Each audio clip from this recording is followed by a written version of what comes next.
I know. I'm not really ashamed to be a slut, but I'm not. That's not the problem at all. The problem is somebody said hi to me, and I didn't want them to. Right. That's exactly it. Does it sound bad? Yeah, it kind of does. I don't care. Okay. Sometimes you feel like a slut. Sometimes you don't.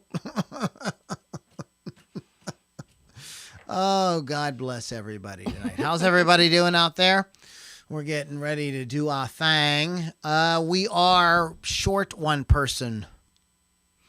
Yeah, Pittsburgh. Mr. Pittsburgh will not be attending.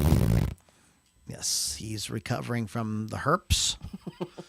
Right, Lily? Mm-hmm.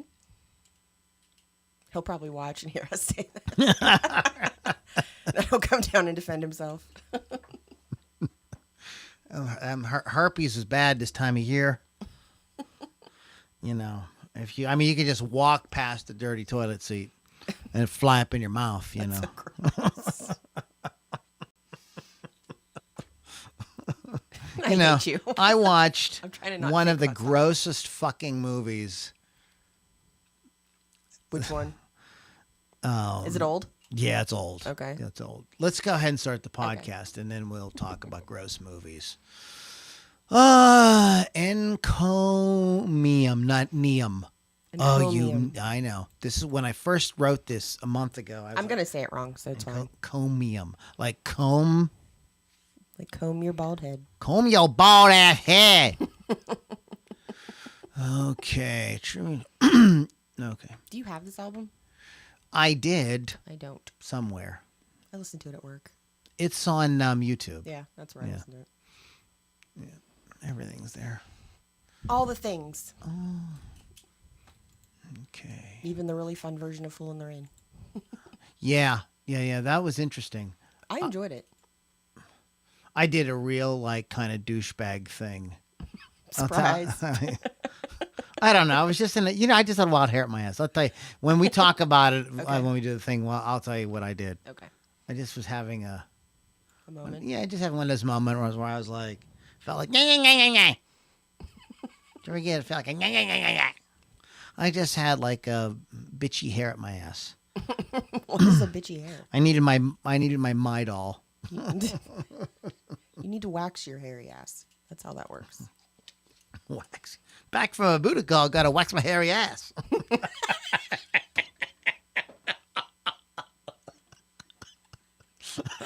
Oh my God. How's everybody doing? We're gonna do it. I promise we will do it.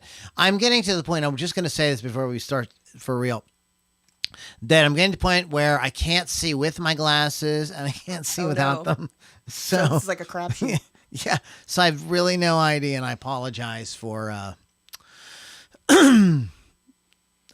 that. See, here's the word I wrote there. I wrote K's instead of craze, and it went out in a newsletter like that, I'm sure. Oh, yeah, but people know what you mean. Yeah. I hope. I know. All right, here we go. I would like to see. Go ahead, Lil. Talk into the microphone. Yeah, one time, just one. Check. 1, 2, 2, 10, 12. Where are you? 69. Hello? Wine me, dine me, 69 me. Yes. You need a little bump. All right, Lily got a little bump before we got started here. Okay. Yummy. Well, by the way, there might be a little crack in that pipe. Shit. That's there's no such thing as just a little.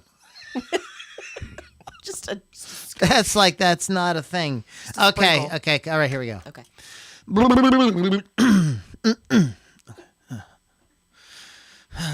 Here we go. You fucker, mother whore balls. Is it Kevin? It's not. It's not. You were so ready. I was so ready. Here we go. In 5, 4, 3. tribute albums had a bit of a resurgence in the 1990s with albums like Stone Free, a tribute to Jimi Hendrix, and A Nativity in Black, a tribute to Black Sabbath.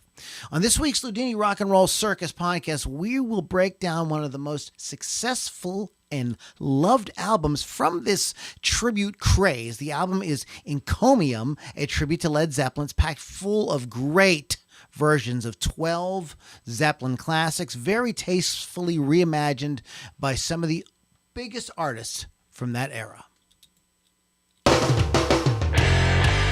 Get ready to rock out with your talk out. It's the Loudini Rock and Roll Circus.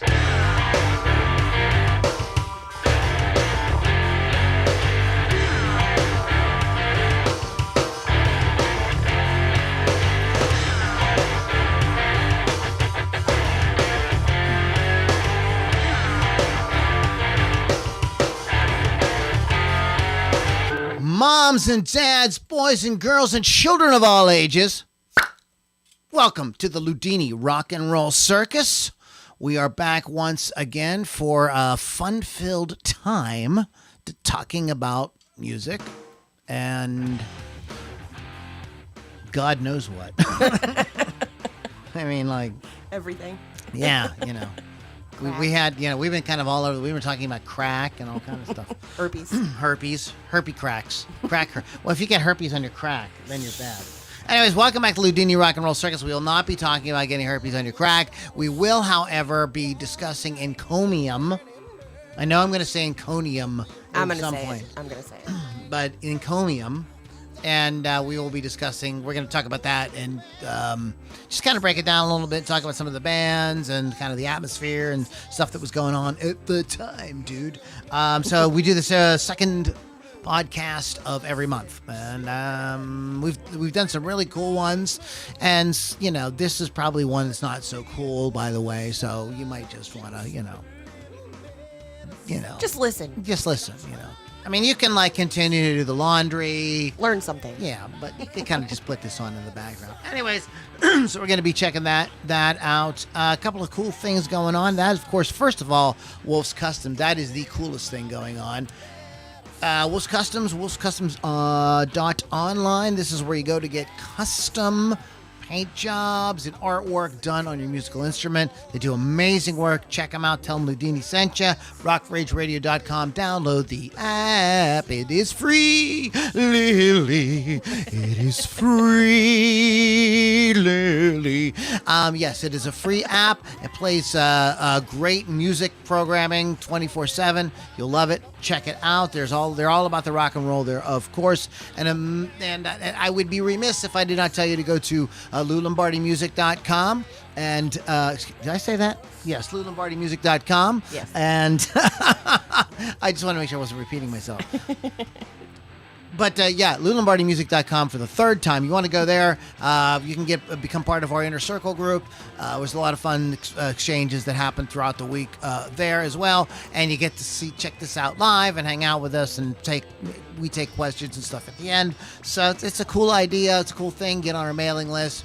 Find out cool stuff. And also you get some free, exclusive, downloadable rock and roll that you're not going to get anyplace else, just for Loudini fans only. So check that out, LouLombardimusic.com or LoudiniRockandRollCircus.com. And, I feel like I'm running out of air. Open a window. No, not that one. The one in the bathroom. You know, I'm sitting here. I gotta tell you guys, I'm like so self-conscious about clearing my throat. Like I fucking hate doing that, you know. And I was watching a Joe Rogan this week, and he clearing his throat. He's like, "Oh my God," he says, "I'm sick of you guys leaving comments about me clearing my fucking throat." No, we're talking. You're gonna have to clear your throat. You can do all kind of stuff. Just deal with it. Yeah, so just deal with it. I try not to go right into the microphone with it. Maybe from now on, that should be my trademark. Just like my belching. Super loud. That's great. Yeah. But sometimes you got to clear the old pipes here. They get full of, junk and stuff. Phlegm. So we have Lily V6 in the house. What's up? I have not gone to any shows this past weekend, so I was very boring. My next big show is probably the stadium tour with Motley Crue, Def Leppard, Poison, and Joan Jett. So there will be all. I know. Trust me, I know. That's terrible, Lily. Shame on thee. It's okay. Just awful.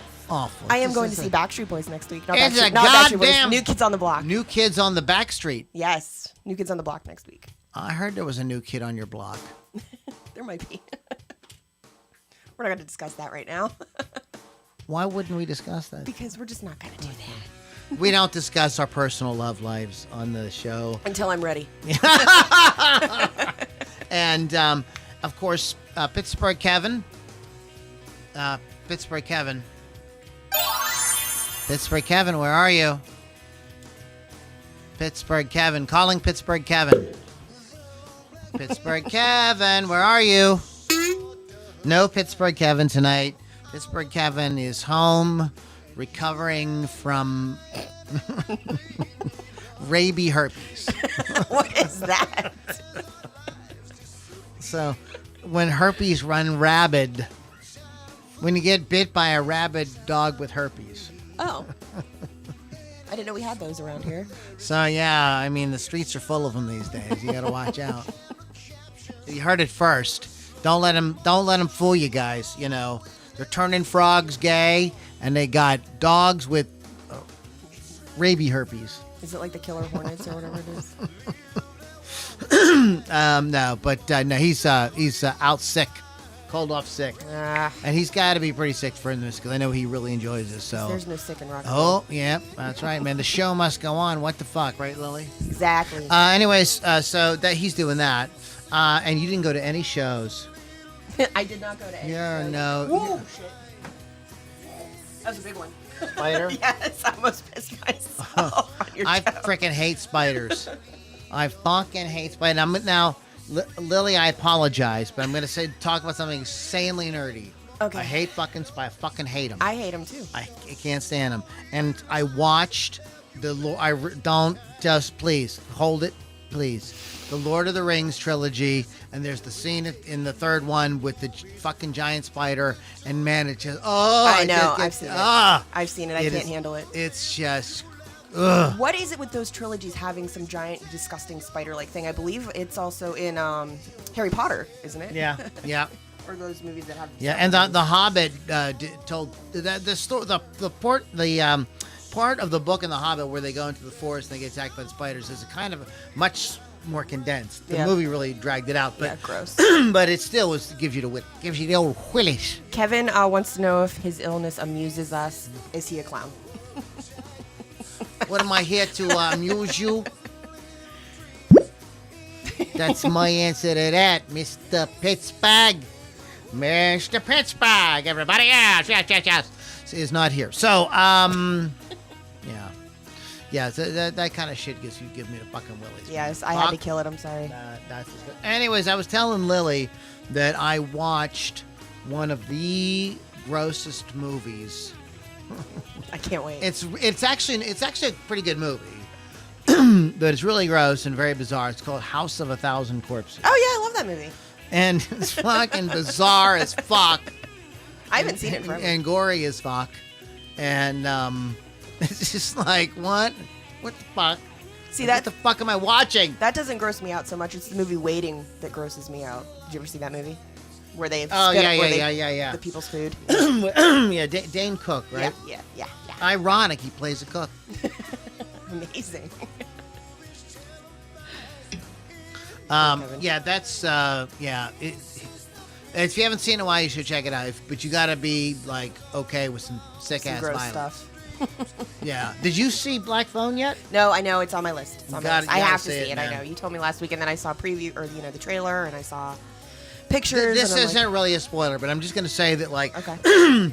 And I heard some critics comment on, like younger critics, comment on like, wow, it really shows how violent the 70s were. And Sharon and I were in the movie theater, and at one point we busted out laughing because we were like, this is the most violent town ever. It's not even and people younger people that did not grow up in the 70s went to this movie and thought, wow, the 70s were so violent. How did anybody survive it? Like that was the, so we were kind of laughing about that. But yeah, Did you get kicked out of the theater? No, we didn't get kicked out of the theater. But that's one thing about that movie. You're like, okay, wow, another, terrible, violent, horrible thing with a whole group of people. That's great. There's a lot of violent movies coming out. I haven't seen anything new. When are they going to put out Devil in the White City? I don't know. I'm so anticipating that. Anyways, we are here to talk about Encomium. I keep saying it right. I know if I practice my words, they said I would learn them and I could talk good. Give it time with the flour. yeah. Well, might be over in 10 minutes. But so you want to go ahead and start us off? Sure. So Encomium, tribute to Led Zeppelin, released March 14th, 1995. So what was I like? I don't even know. Who cares? 14, 13. It's a tribute album, like you said, collection of 12 songs by various artists dedicated to Led Zeppelin, released by Atlantic Records. Many of the appearing artists were signed to Atlantic or an affiliate at the time of the release. Is it Mana track? Because I don't want to say Mana. M-A-N-A? Or Mana? Mana track. Fool in the Rain did not appear on the first... Mana. Now that you said it, that's where my brain's going. It did not appear on the first release of the album and was added in later editions, and it's a Spanish version of Fool in the Rain. And it's very fun. There's also a Laserdisc. Oh my god! I knew I was gonna do it. Laserdisc. I knew I was gonna do it. Laserdisc version of the release. Hey there, Laserdisc. I'm sorry, I got dick on the brain. Containing all 13 tracks and interviews and behind-the-scenes footage. The tagline for the Laserdisc is "The song remains, the singer's not the same." Exactly.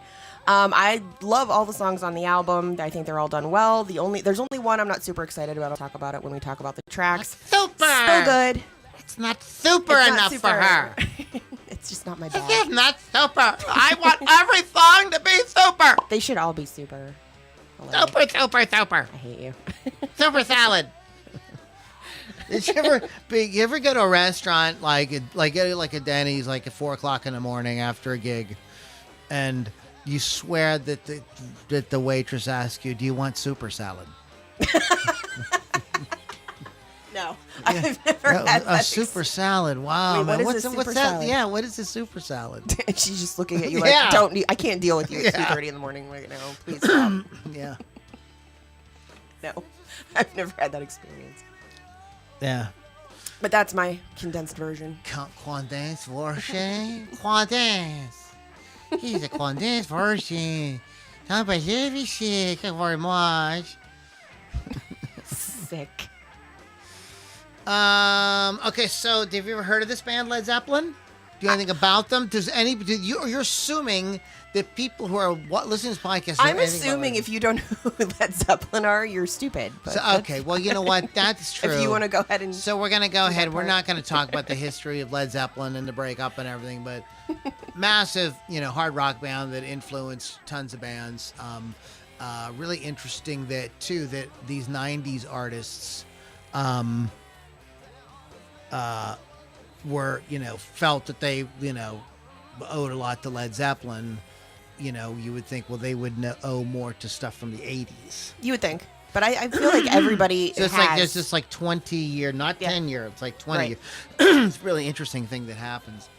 I feel like Led Zeppelin is it's like everybody's influence somehow, somewhere. Kind of like the Beatles. Yeah. So. Oh man, I have a whole thing about that with the Beatles. I want to do a podcast on that. A whole thing on that. Thing. But so in 94, when did we? 95. 1995. There was like a thing where these tribute things were coming up, and I the first tribute album that I remember was it was called Two Rooms, a tribute to Elton John and Bernie Taupin. Okay, I don't know that one. It's you heard it? No, I don't know that. Oh, it's really good, really really good. It's got it's got people like Tina Turner on it, and The Who, and people like that. It's like That's fun. Not like artists you would associate with the 90s per se. Right. And it's very cool. Bon Jovi is on it. It's very cool. The one I'm familiar with is the Black Sabbath one.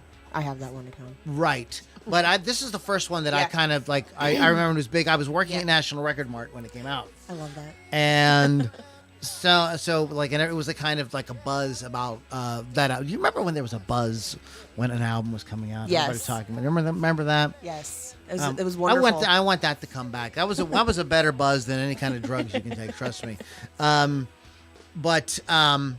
Yeah, that was the first one that I remember, and that was probably a real early 90s. Yeah. You know, so I'll have to look at that one. I'm not familiar. yeah. I have tons of tribute albums. I don't. When I was younger, I was super against them because I'm like, they shouldn't be doing covers of these awesome songs and blah blah blah. So it took me a while to actually warm up to the idea of a tribute album. But after I listened to one, I'm like, oh, I like them all. I like to hear the different versions. I like to hear their rendition of these songs. Also, something interesting. This is not the only Led Zeppelin tribute album out there. No surprise there. Okay. There is an album that came out in 2007 called Lead Box. I heard of that. And, okay, we're going to talk. I'm going to bring this subject up. This subject's going to come around again. Okay. When I talk about my new and notable. Okay. Word. But I think these might be record labels. And what they do is they've got different musicians signed under, or maybe it's management companies or something like that. All have these select musicians that they're signed, Mm-hmm. and so what they do is they put them together in different concoctions and have them play these tributes, play on these tributes. So this Lead Box is like they say, like on the cover, it's like it's King Crimson and Emerson, Lake and Palmer and like all these like really big Toto and it's like all these really big bands. You're like, shit, man, this is gonna Pink Floyd and Deep Purple, and I'm like, damn, it's gonna kick ass. No, it's not. It's like a guy who was in Deep Purple like on one tour. Oh, you know what I mean? So it's not Okay. And some of the artists, some of the people are like somewhat famous. Yeah. That's not all no names, but your people you would recognize. But so they just kind of get them together, and it's like an obvious attempt to try to make a buck. Mm-hmm. And I don't know how they could license Led Zeppelin music inexpensively. I would think that'd be one of the most expensive, legit. Artists' music to license, but they do it and feel they can make a profit on it. The next one is called Livin', Lovin', Played. I don't know this one. From 2004, and this is an all-female acoustic versions of these kind of like very indie-ish. No, they're not even indie-ish, like indie, like indie-esque. artists. And it's very cool. Might want to check that out. Now, here's a really unusual one, and this is from a little bit more contemporary times. The band Train became famous for doing Led Zeppelin songs in their set. They just... Pat Monahan has that kind of voice. He has that kind of range. Mm-hmm. And so they would pepper them in their set, and people found out about it. Then they did it on the Howard Stern show. And when that happened, they really started to expand their Led Zeppelin thing. And finally, in 2016, they released an album called Led Zeppelin 2, and it literally is them playing Led Zeppelin 2, the album Led Zeppelin 2. I'm going to have to hear that one because I love Train. It is, they're a great band, so they sound very, very good. I'm not sure, but what they did, though, which was very smart so that people wouldn't get all snooty about it, all the proceeds went to a charity. Oh, that's nice. Okay. To like help children. Right. So people... It was for the children. So people don't bitch. They did it for the children, Lily. You can't fault them for doing it for the children, can you now? Well, I'm sure some people did. Anyway.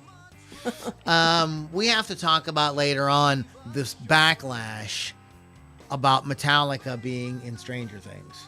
I don't know about this. Yeah, we have to talk about. I've like briefly heard of things, Yeah, but I didn't. we're gonna have to get into that later. Okay. But anyways, so there are other Led Zeppelin tributes out there. This though, I don't know. It feels more like these are all bands that like Led Zeppelin and really felt Led Zeppelin was a influence, right? Does it kind of seem that way to you? It's like Zeppelin done 90s. Which I love. Exactly. And okay, but there's a couple little things going on with this. Right. These are all artists who were signed to Atlantic Records, which was Led Zeppelin's record label. Makes sense. So it was not a purely like, hey, let's get together and play some Zeppelin tunes and make it. It was like somebody was like, thought I could make some money, off of this. And interesting, right? Mm-hmm. Interesting. But so it could be that. So I'm sure it's a little bit of a combination, right? Yeah, for sure. Combination of both. So the roster of artists is really like kind of a big 90s thing, with the exception of Big Head Todd and the Monsters, which is a great band, but probably the least famous of all. But they're a great fucking band. I didn't even know who they were until I did this research. Really? Yes. They're a great band. They they had a song on a really big song called "Bittersweet Surrender." And maybe I'll know it if I hear it. Yeah, but I didn't it was really all over the radio in the like very, very early 80s. In any case, but like you have those, but you have like some real surprises. Like when I saw Duran Duran, right? That's different. And you're like, damn, and some were like, you went, huh? And then you went, oh yeah, makes sense. Like Hootie the Blowfish, like the song that they do and stuff. So let's go ahead and just go track by track and talk about the bands that are on here. Alrighty. So the first one is Misty Mountain Hop by Four Non Blondes. You talked about, Lord of the Rings. So the most common interpretation of the song's title involves a reference to the Misty Mountains in J.R.R. Tolkien's The Hobbit. The lyrics refer to events of the July 7th, 1968 legalized pot rally in Hyde Park, London, where there were many arrests. As far as the Four Non Blondes version, from the first sound of Linda Perry's vocals combined with her band's musical support, it actually sounds like we're hearing the original version of the track from Zeppelin 4. As the Four Non Blondes take goes on, Perry makes it more of her own and perhaps the highlight of the album. This is by far probably my favorite track on the album. I'm glad they started with it, but maybe they should have ended with it. I don't know, but I do love their version of this song. For those of you who may not know, Four Non Blondes was an American alternative rock band from San Francisco, active from 1989 to 1994. So this is would be kind of on the outside of their existence as a band. Their only album, Bigger, Better, Faster, More, spent 59 weeks on the Billboard 200. Well, good for them. That's legit. Sold 1.5 million copies between 92 and 94. They hit the charts in 93 with the release of the album's second single, What's Up? And that's like, right? Like that's everybody knows that. If you go to karaoke, some drunk girl's going to get up, maybe 3 or 4 of them are going to get up and sing What's Up. They're feeling the moment. This song, Strawberry Wine, there's like a whole thing that chicks got to get up. And I said chicks, got to get up. I said chicks, got to get up. They got to get up and sing What's Up. It's this one, Strawberry Wine, and First I Was Afraid. I know, always. What is always. the song? I Will Survive. Gloria Gaynor. Yes. Always. Do you have a karaoke song that you always do? Do you even do karaoke? I haven't done karaoke in many years.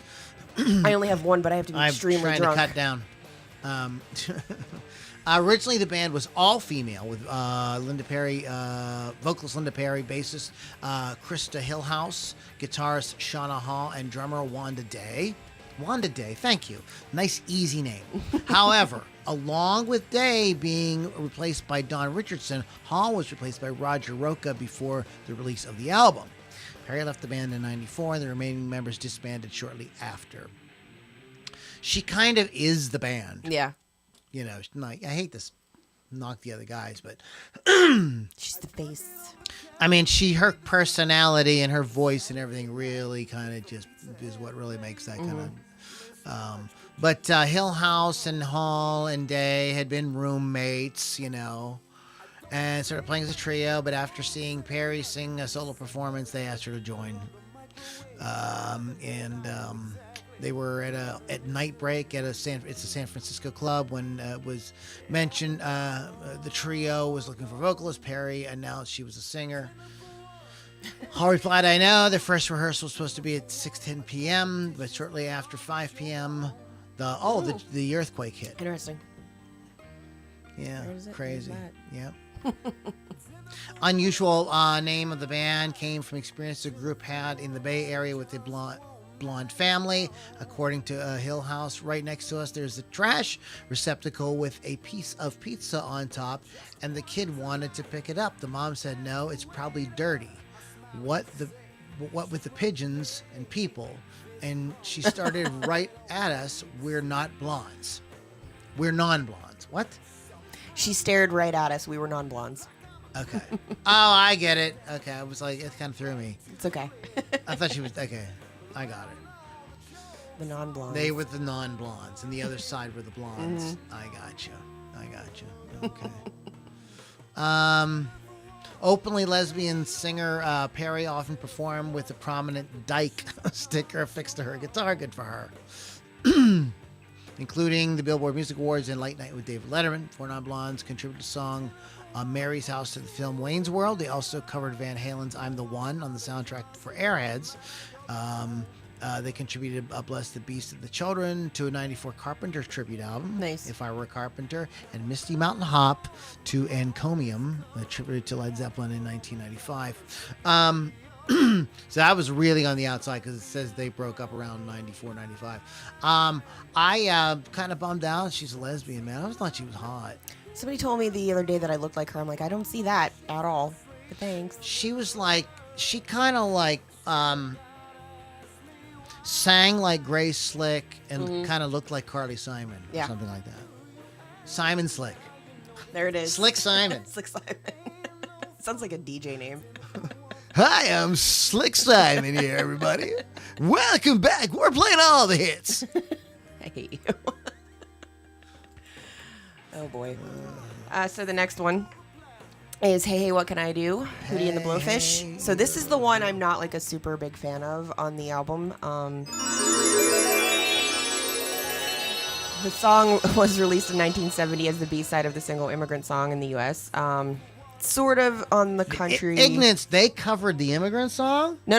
This was, I was just saying this is the B-side. Oh, originally. you're talking about I'm talking about Zeppelin. I was Zeppelin, like, yeah. No. I'm thinking, wait a No, minute. you got excited Hootie there and the for a minute. Blowfish is No. covering the Immigrant They Song. did not do that. Oh, we got to stop what we're doing right now. Stop the podcast and go listen to it. I don't think they could cover that.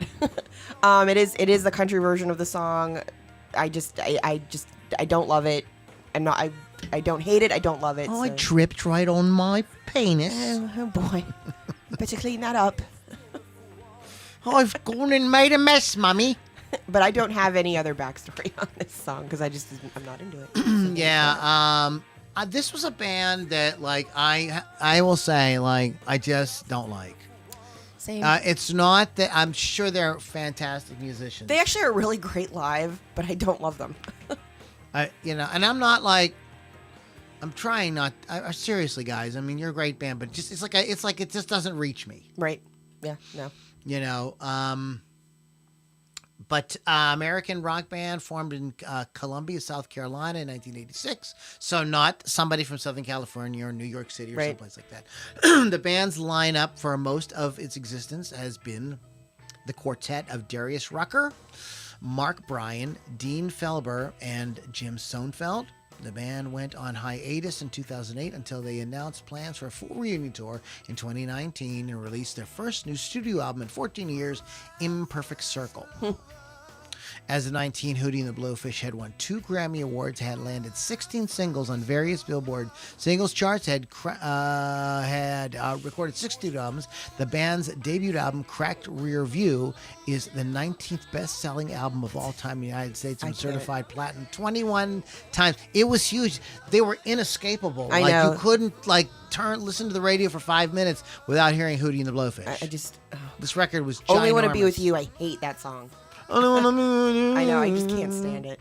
The band is known for its 3 top 10 singles. Hold My Hand, Let Her Cry, which that song makes me want to stop the car, take a baseball bat, and smash the fucking radio. I was saying Club Baby Seals, but that's fine. And then go out and Club Baby Seal. And then the song Lily Loves, Only Want to Be With You. The band is also popular in Canada, having had 3 number 1 singles in that country as well. They're really great when you're super, super drunk. Live. I got to taste this. I've never been that drunk. I'm sorry. And if you're a Hootie and the Blowfish fan or you're a friend of Hootie and the Blowfish, please don't tell him I said it. Just please do me a favor. Do not tell Hootie. And don't call him Hootie. His name isn't Hootie. Because he doesn't like that. Well, he shouldn't call his band because everybody was going to fucking call him that. I mean, it's like, no doubt. Jesus fucking Christ. People did not. Now that's a little annoying. I can forgive. Now you're even more mad. I can forgive, the fact that the music doesn't personally float my boat. But, come on, dude. You couldn't call yourself that? It's like, Pink Floyd write that line, saying, oh, by the way, which one's Pink? Look, dude, it sounds like somebody's fucking name. And right. There's a lot of people who probably didn't realize how hip you were and just fucking thought that. So, you could fucking excuse us plebes because we didn't, we're too fucking stupid. We didn't get it. Yeah. Which one's Pink? See Pink? I like the old Pink. The new Pink, it's good. I hate you. Everybody. I think that people in other countries think that is every American. Oh, yeah, no doubt. Every other country in the world thinks that's how we are. That's great. I can't blame them, honestly. Well, whatever, dude. We can say a lot of things about other people's country, but we're not allowed to do that. Right. Well, that's the whole thing. So the next song, Jamaica by Sheryl Crow. Now, first of all, I want to say I love Sheryl Crow, and I fucking love the song. The title's a play on the word Jamaica. Fucking love this song, dude! I am not that nerdy. The title is a play on the word Jamaica when spoken in an English accent. It smells like you make her. Did you make her? Yeah. Did you make her? Crow contributes a delightful version of another Houses of the Holy favorite in her own customary sultry, beachy way. Did you make her in the bum? Oh, my. Michael Gold said something here. This is why YouTube hates us. No doubt. They fuck up because YouTube does not like this shit at all. Crow doesn't disappoint on a tune that was actually more of an experimental piece for Led Zeppelin back in the day. I think this is fantastic. I love that she makes it just like her other music, it says very beachy. It's very laid back. It makes me happy because I love the beach. Very beachy. And I just love Sheryl Crow. She's awesome. Have another drink. If you change your mind on the first in line. Michael Gold said, Lou, you have slandered one of the greatest musicians ever. Away with you. I love Pink Floyd. Just calm down, Michael, please. Please. You're hurting his feelings. We're having fun. I fucking love Pink Floyd. Who doesn't? I fucking love that band. But I mean, you can't get bitchy about it though, because people are gonna think that, it's a little hoity-toity. It is legit. Yeah. I got you. But anyway, so this girl, her name is Cheryl Suzanne Crow, right? Nice. SSC. Is an American musician, singer, songwriter, and actress. Her music, she acts like she's singing and playing. No, I'm just kidding. Her music incorporates elements of rock, pop, country, folk, blues. She has released 11 studio albums, 5 compilations, and 3 live albums, as well as contributed to several film soundtracks. Her most popular songs include All I Want to Do, Strong Enough, If It Makes You Happy, Every Day is a Winding Road, Tomorrow Never Dies, which is awesome. theme song that was from the James Bond. James Bond. My favorite mistake, picture. Can you play picture? Every time I played like these hillbilly bars, man, people come up and say, "Can you play picture?" Soak up the sun. I love that song. I do too. That's my beach go-to. Crow has sold more than 50 million albums worldwide, and won 9. I almost said won nice Grammy awards. Won 9. They probably were nice Grammy awards. They probably were. Run 9 out of 32 nominations. As an actress, Crow has appeared in various television series, including 30 Rock. She was in Cop Rock? I didn't even know that. GCB, Cougar Town, Jon Stewart. Okay, whatever. Blah, blah, blah. She was in a bunch of shit on TV that nobody cares about. But anyway, so Sheryl Crow, she was a backing vocalist.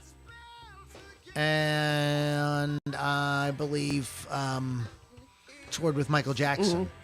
Mm-hmm. Yeah.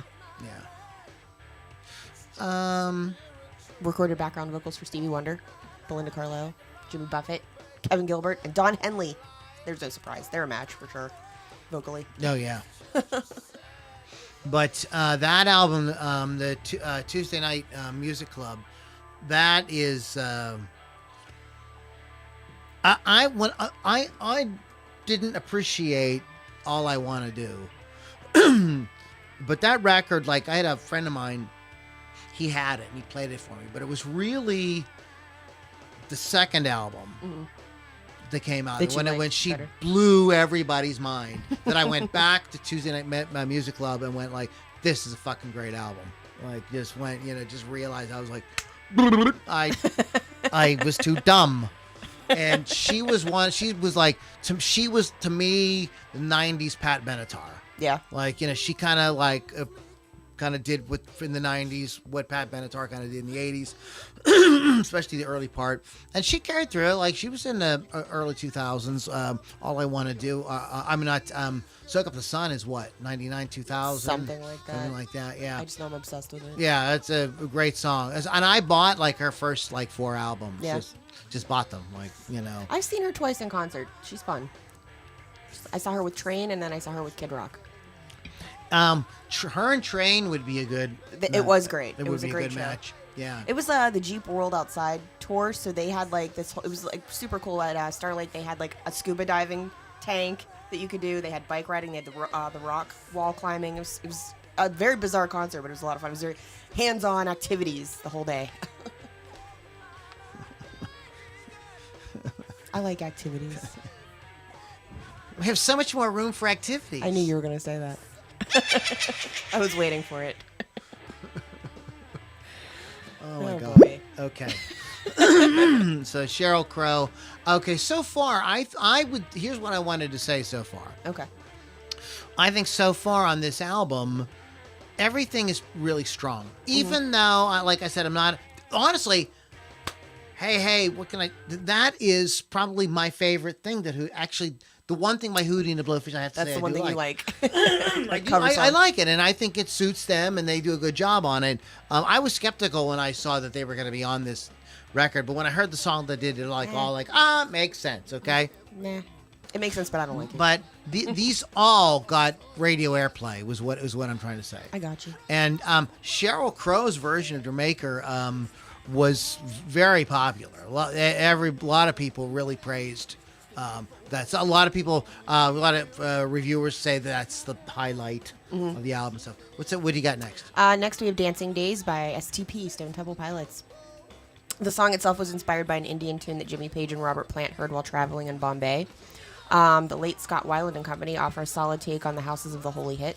Stone Temple Pilots didn't veer much from the original, but offered a bit more of a stripped-down offering with some swing mixed in. So it's basically very Stone Temple Pilots version of this song. So it's them just doing the song. It's not, they didn't try to like completely copy the song. They made it their own, I think.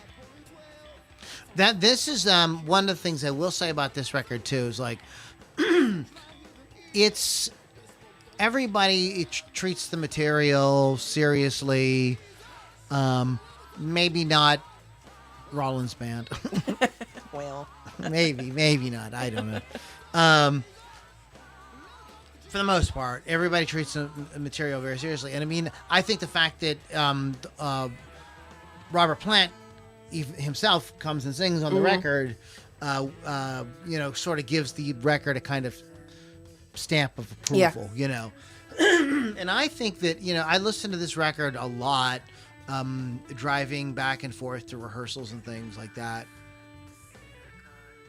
And I was tickled by every version. I thought, oh, that's cool. That's cool. Oh, neato. I'm like, oh, that's cool, And just really thought it was a really, a fun record. Mm-hmm. It was very cool. Yeah, it is a fun record. Yeah, so you guys know who Stone Temple Pilots are out there, maybe heard of them? I hope people know who they are. Also known by the initials STP, American rock band from San Diego that originally consisted of Scott Weiland, brothers Dean DeLeo and Robert DeLeo, and Eric Kretz. The band's lineup remained unchanged from its formation in 1989 until the firing of Weiland in 2013. Linkin Park vocalist Chester Bennington joined the band, but left amicably in 2015 and 2016. The band launched an online audition for new vocalists. They announced Jeff Gutton as a new lead singer. They started as the band Mighty Joe Young. They signed to Atlantic. So again, here's the connection with Led Zeppelin. Irving Azoff, that's his name. Yeah, signed everybody. There, Irving Azoff is in the movie Ray. He has a really big part. I didn't know that. Really big part. He's like the guy who's really trying to keep Ray at the Atlantic, and then he ends up leaving Atlantic. Kind of gives him his big break. But anyways, so these guys, Scott Weiland, the band had got together. They broke up. He went and played with Slash. Mm-hmm. Then that broke up, and he went back to Stone Temple Pilots. And then, of course, he overdosed on drugs. He became a rock and roll cliche. And Chester Bennington sang for them for a little while, but then he left, and they brought in. They did this contest. Boy, how the mighty have fallen. I know, right? I really hate that. I thought, I'm sorry, dude. I don't know. It's fine, I guess. I shouldn't be so judgy about it.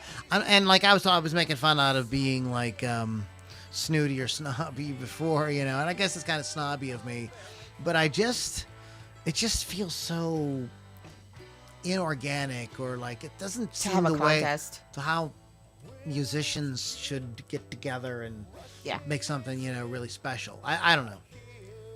We actually have a question if you would like to address that, or do you want to do it later? My underwear I'm sorry, what do you from Bill Thomas. Bit of tea, what's up? Do you prefer if a band does a cover that they make it their own or stick close to the original? Yes and yes. Okay. Here's my thought on it. I think that if you're going to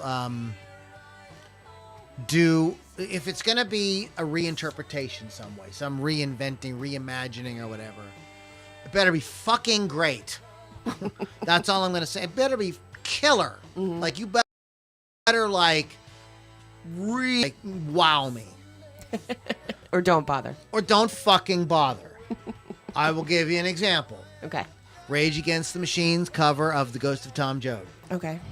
Springsteen's version is put you to fucking sleep. It's terrible. Terrible. Terrible.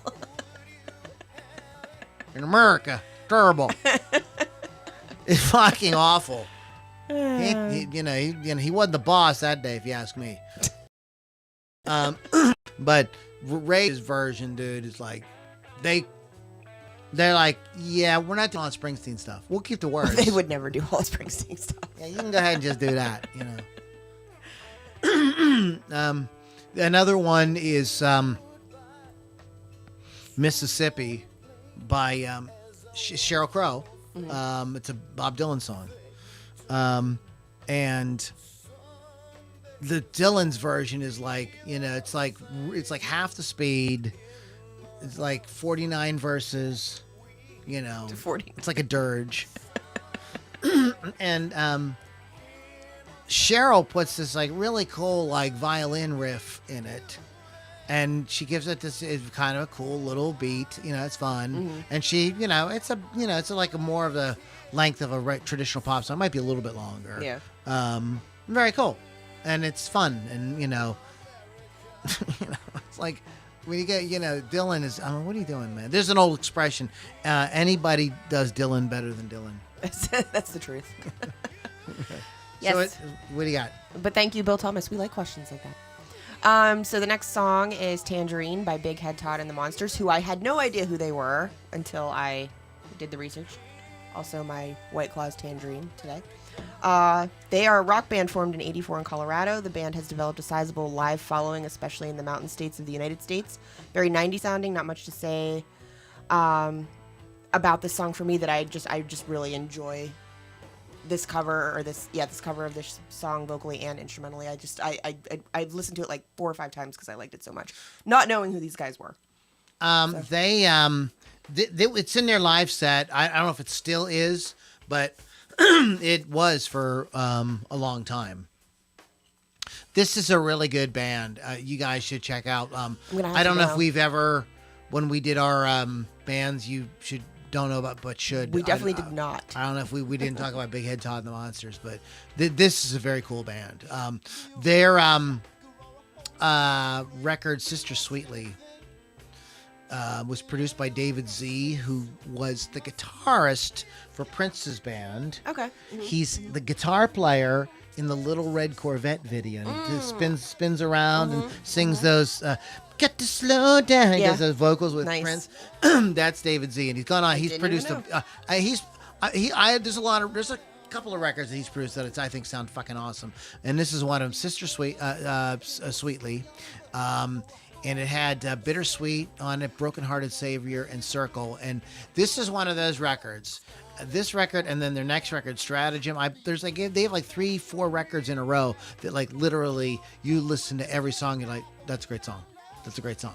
That's a great song. See, now I'm kind of mad at myself for not knowing who this is. It's it's not jammy, but I think live they do a little bit more jamming. But they don't do like long jams or something on their records, except for a couple places here and there. But it's just like the guy has a very cool voice, and he has these really great songs, like good lyrics. There's touching ballads. There's just like, and they're great players. Todd Park Moore is the vocalist and guitarist, and he's just freaking dynamite. He's got a very cool voice. He's, I think that one of the reasons why they are big in that area is because they have a kind of a Native American thing going on.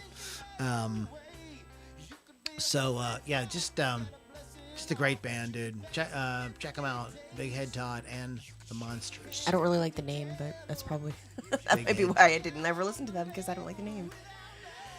Whatever. Anyway, the next one is Thank You by Duran Duran. The Zeppelin version Robert Plant dedicated to his wife Maureen. It was the first Zeppelin song that Plant wrote all the lyrics for, something he did at the urging of Jimmy Page.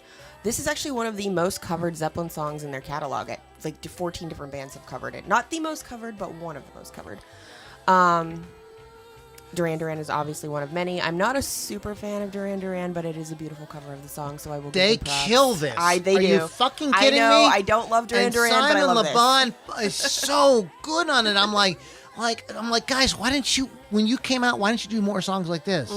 This is another thing. I definitely like them way more than Hootie and the Blowfish. Right. Way. I actually like them. Yeah. I thought they were a really cool band. This band was like a huge part of my growing up, my formative years. Your childhood.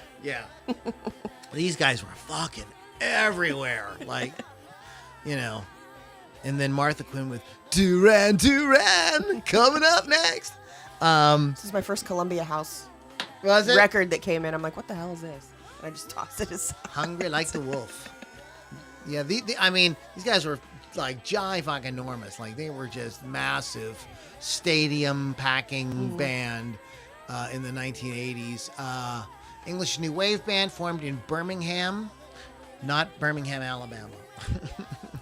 No. Yeah, they're British, and then they moved to Birmingham. They moved to the South to get that. Like, why not? I'm lying. We should just make up shit. We do, don't we? In 78 by keyboardist Nick Rhodes and bassist John Taylor, with the addition of drummer Roger Taylor. The following year, the band went through numerous personnel changes before settling on the lineup, including Andy Taylor on the guitar and lead singer Simon Le Bon. So Rhodes, Taylor, and Taylor. Rhodes, Taylor, Taylor, and Taylor. All the Taylors. Gee whiz. Too many Taylors. I guess they were from a family of Taylors. All the Taylors. Oh my God. Sick. I was anyway. So I can't go back to Four Non-Blondes. I'm sorry, brain, come back. Over here, Lou. Over here. We're talking about Duran Duran.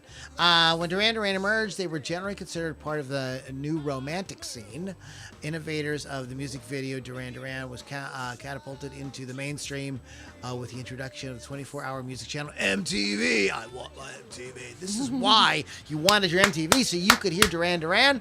The group was a leading band in the MTV-driven second British invasion in the U.S. in the 1980s. The band's first hit was Girls on Film. Girls on Film.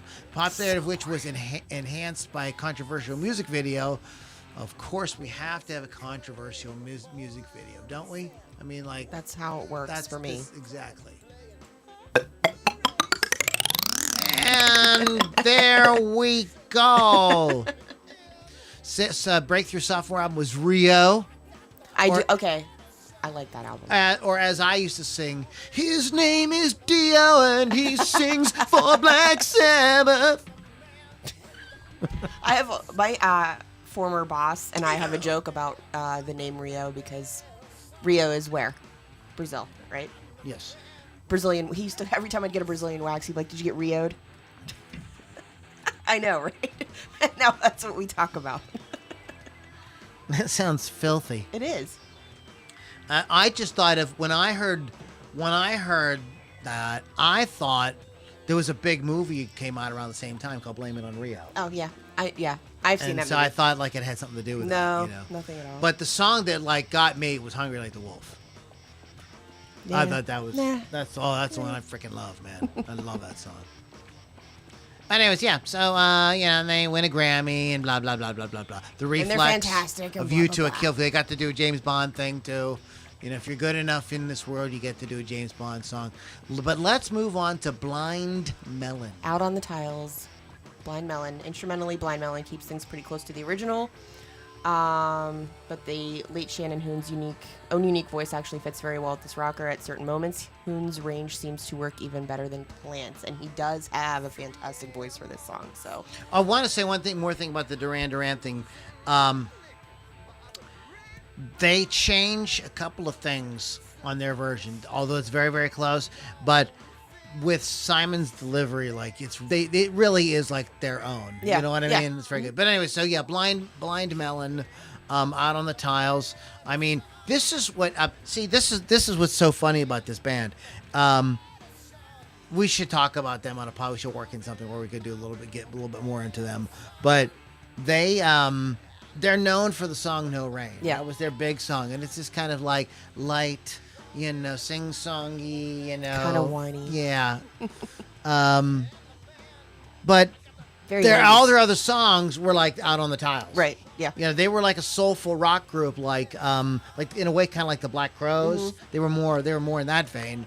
A little bit more, they had more of an alternative rock, punk rock kind of thing, mixed in with it. I would have really liked to see where Shannon would have gone with the band had he not been dumb and killed himself, basically. So How did he drug overdose. Oh, okay. Oh, so no autoerotic asphyxiation. No, nothing fancy. just your It's a garden variety. good old-fashioned drug overdose. Good old-fashioned drug overdose. What this band needs to get to the top is a good old-fashioned drug overdose. Which one y'all going to take one for the team? Had to be Shannon. That sucks. I think he would still be fantastic. I think he would be like super on the top with that band. Get rid of the clown. We had a spider, now we have clowns. So Honky the Clown says the same thing. Here's what you never. Speaking of spiders, here's what you never do down here ever is turn all the lights off. You never ever do that. Ever. I don't plan on it.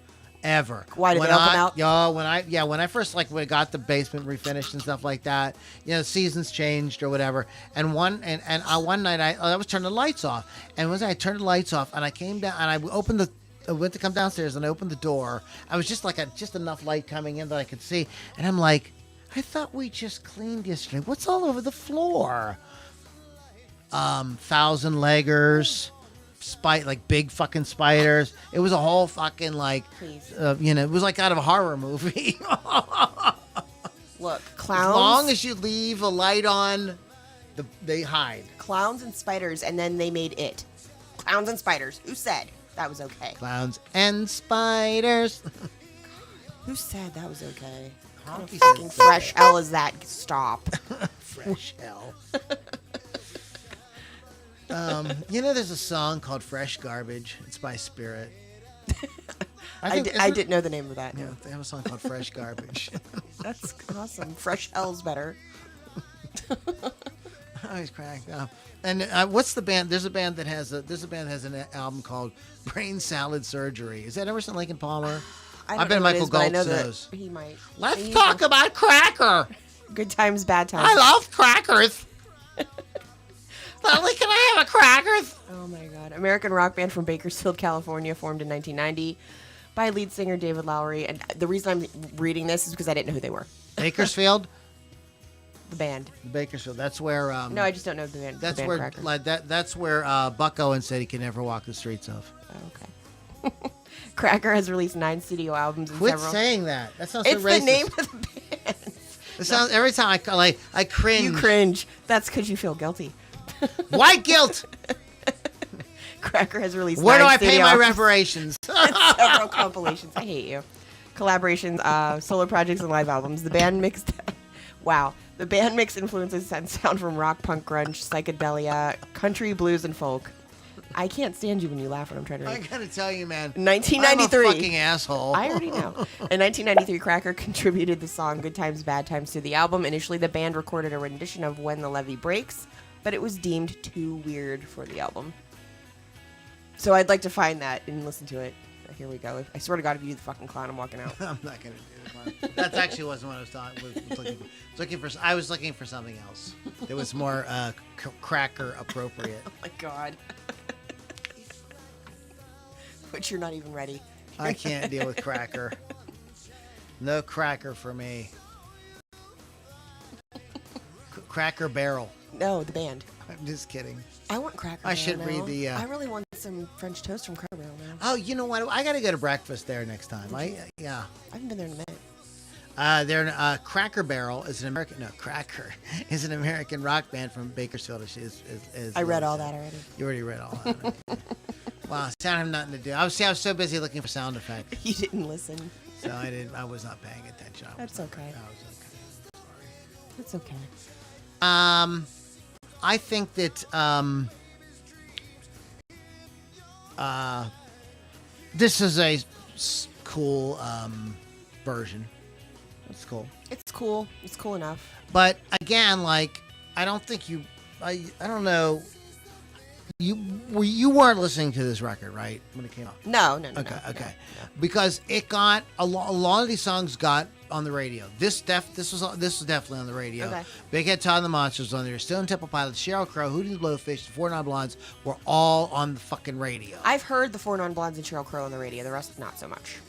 I mean, they all got on the radio. So let's go ahead and talk about Helmet. Custard Pie Helmet with David Yao of the Jesus Lizard.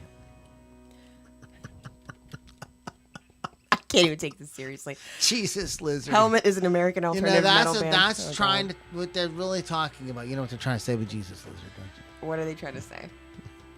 I know what I'm talking about. You know what they say when you got to go drain the lizard? Yes. So it's basically Jesus' penis. Oh. They probably wanted to call. They probably went in and said, the management said, okay, what's the name of your band? Jesus Penis. Your name of your band is not Jesus something else. Penis. Nope, No, something else. No, you're wrong. You're wrong. But thanks for playing. Brian, tell them what they've won. Yeah, you lose. Get the fuck out. Helmet is an American alternative metal band from New York City, formed in 1989. Helmet has released 8 studio albums and 2 compilation albums. David Yao is an American musician and actor born in Vegas, best known as the vocalist for the noise rock band Scratch Acid and the Jesus Lizard. Wow. Okay. Scratch Acid. His debut solo album, Tonight You Look Like a Spider, was released in June 2013 on Joyful Noise Records. I did not pre-read that. Tonight You Look Like a Spider. What was it called? Tonight You Look Like a Spider. You know what? I have had enough with the fucking spider talk. Spider talk, spider talk. It's a wonder you can walk.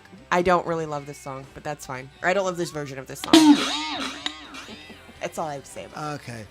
Helmet is an American alternative metal band. You already read that? I did that. Okay. Now, what do you, this is what I'm set up to do, and you're taking your Sorry, I was reading the bands I didn't know. Very well. Well, you were talking about the songs, though. Yeah, and now I'm not on that one. She's fucked me up. Okay, it's not my fault. It's not my fault, man. You get to talk about the songs on this one. Wow. I don't know these songs. Yes, never you do. heard these You're songs. such a fucking liar. I never heard of this band. See, I did see what I wrote down on my list. I didn't write the songs down. Okay. You want to talk about the Rollins band? Go ahead. Four Sticks. Rollins band. Former Black... Forest Dicks. I thought Four you said... Sticks. I thought you said like four... Instead of Forest... Four... Sticks. Forest. Forest Sticks. Forest... Four. Forest... Sticks. Forest Sticks. Forest... I hate you. Fine, four sticks. Oh my god. Four sticks. Four sticks. I need glasses. The former Black Flag leading man was in his own group by the time he attempted to cover one of his favorite bands. Never one to back down from a fight. Rollins lets rip with this cover. The 1995 version was obviously raunchier than what ended up on Led Zeppelin's 4th album, but also seemed strangely more polished than the original. I don't think so. Still, Henry Rollins did nothing to hurt the song's legacy, and his rendition was serviceable at the very least. Now you can read That's really not nice. I don't care. I don't really like Henry Rollins. Why Lou is going to be like, mad about it. Why? No, I'm just curious. Why don't you like Henry Rollins? He's just annoying. He's just annoying. That's all. Okay. Well, he's a big mouth. He's one of those guys. He's like which you would think I would like. There's some rockers that just like run their mouths. You know what I mean? They just talk nonsense. I think, and I like him and Ted Nugent are like guys that just like. Yeah, but I would like to talk to Ted Nugent about some things. Oh my! I want to get him riled up on the podcast. But Benny was from Van Nuys, California. Of course. 87 to 06 was led by, of course, former black, the record skipping, former Black Flag vocalist Henry Rollins. We're a hot Lily mess. loves when I do that. I do. I do just to turn you on. They are best known for songs Low Self-Opinion and Lie. They had a big video of that. I don't know why he thinks he's gonna be so cool taking his shirt off to sing, but whatever. No, I'm just kidding. Well, he's doing the Iggy Pop thing. I know what he's doing. You know what he's doing. I know what he's doing. Don't think I don't know what you're doing, Henry Rollins. I already know. Don't think I don't know, because I know what you're doing. You may have everybody else fooled, but not Lily V6. I just want you to know, Henry, if you're watching this fucking podcast, this bitch right here, she's got your fucking number. You better toe the fucking line. Right? Yeah. That's right. Don't fuck around. Fuck around. Pretty soon ain't gonna be around. Send help. Go ahead. Okay, next one. Going to California by Never the Bride. Anything? Okay. This is my favorite Zeppelin song ever. Just saying. It's one of their ballads. It was released on their untitled 4th album in 1971. The song started out as a song about Californian earthquakes, and when Jimmy Page, Andy Johns, and the band manager Peter Grant traveled to L.A. to mix Led Zeppelin 4, they coincidentally experienced a minor earthquake. The English band Never the Bride was founded in the early 1990s. The band's sound incorporates... I'm reading this just so you know. All right. And now I'm on to you. The band's sound incorporates classic rock, blues, soul, and country. They have supported musicians including The Who, Elton John, Roger Daltrey, and Paul Rogers. The band claims that Daltrey praised Lambourne, the lead singer, for having the best female rock voice since Janis Joplin. But she definitely does. She definitely does have that whole Janis Joplin feel, the raspy. It's just beautiful, and I think I like this version of this song better than Zeppelin. So I know that might be blasphemy, but I don't care. Well, Lily, I don't care. I don't care. This song, this version, and this is what there is no arguing about this. Okay. Is maybe the greatest cover of any song that's ever been covered in the history of covering songs. Nice. I knew I was right. This is my favorite. Like, I'm a rocker. I want to like rock out, but this is my favorite thing on the whole album. Nice. It is so good, and they really make it their own. Mm-hmm. Like there's like because the Zeppelin one has the folky guitar and all. There's no guitar. it's this piano, and there might be strings. I can't remember off the top of my head, but it's the piano. This beautiful piano arrangement of it that has nothing to do really too much with other than just outlining the general chord changes, like too much with the original with the guitar. So it's not like the guitar line was transferred to the piano. No, she's just completely doing her own thing. Mm-hmm. Just we're just gonna do our own thing with this, and to the point where I played this with two different singers acoustically, and both times I was like trying to do more of what the piano was doing on the Never the Bride version versus the Jimmy Page's original guitar line.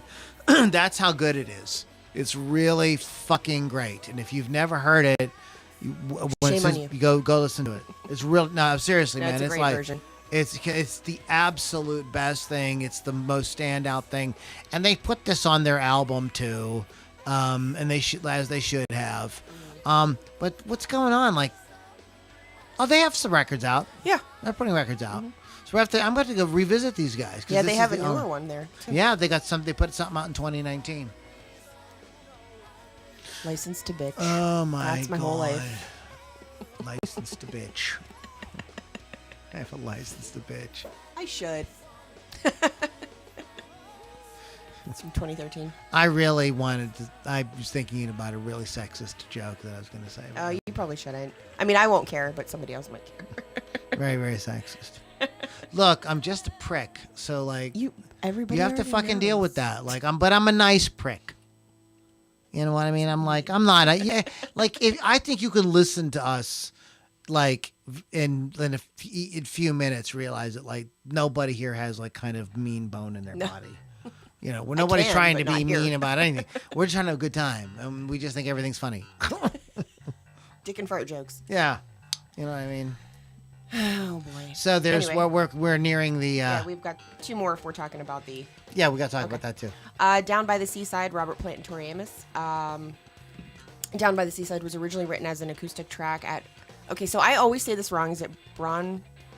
Bronner. Okay, in 1970, and was influenced by Neil Young, which I could totally tell. It was reworked as an electric track during the sessions for the fourth album. The following year, Page and Bonham led the arranging, changing tempo from the slow to the fast section and then back again.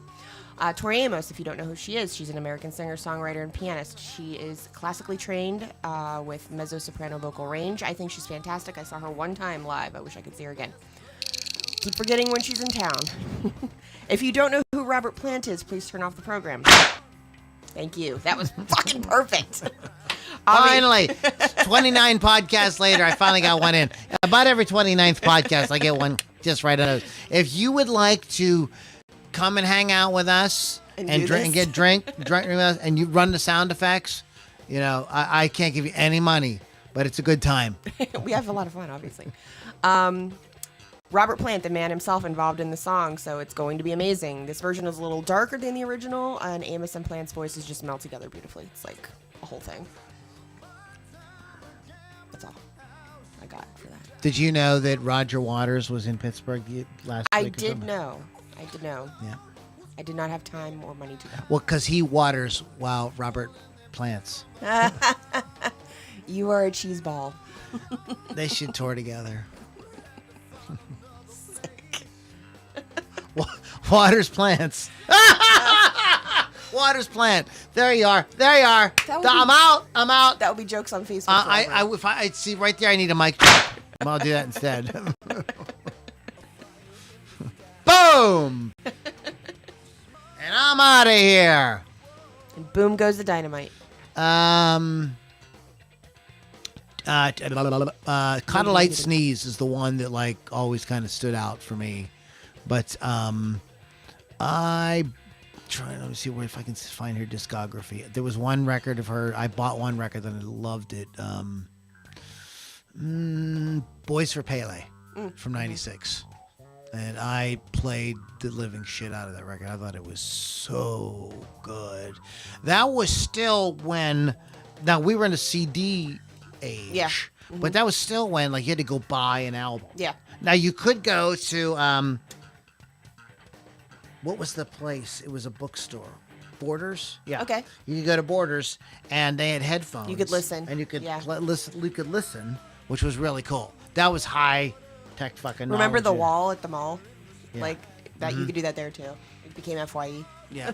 They picked that up after that, but there was things. We talked about what killed rock and roll a couple weeks ago, and or last week, and at that time, this is so funny. Here's the difference in the mindset. At that time, the industry was scared because what Borders wanted to do was allow people to listen to CDs and pick songs. And then they would make a compilation CD Yes. and sell it to them. And they were trying to get like all the licensing together for they were really wanting to do that really, really bad. And they were really struggling to get that together. And then the internet happened. Yeah, Borders is no more. Yep. Gone. Isn't it like a ballet studio? I think it was Borders. Yeah, it wasn't Barnes and Noble. It was Borders. Yeah, Borders. No, Barnes and Noble didn't have that option. They just had Starbucks. Well, that I do, and like I was out South Hills over the weekend, and I was like, I need a Starbucks, and that's where I went. I mean, I'm not gonna. Man, lie, I read this really fucked up book. Let's finish this. Okay. And then we'll go look at Full in the Rain, which we talked about earlier. Led Zeppelin bassist John Paul Jones and vocalist Robert Plant were inspired by samba beats that played during the 1978 FIFA World Cup tournament in Argentina. If you don't know what that is, it is soccer. Full in the Rain was never performed live by Led Zeppelin. However, the band member Robert Plant teamed up with American rock band Pearl Jam in 2005 and performed the song live for Hurricane Katrina. Blah, blah, blah. The band is considered one of the... Oh, hold on.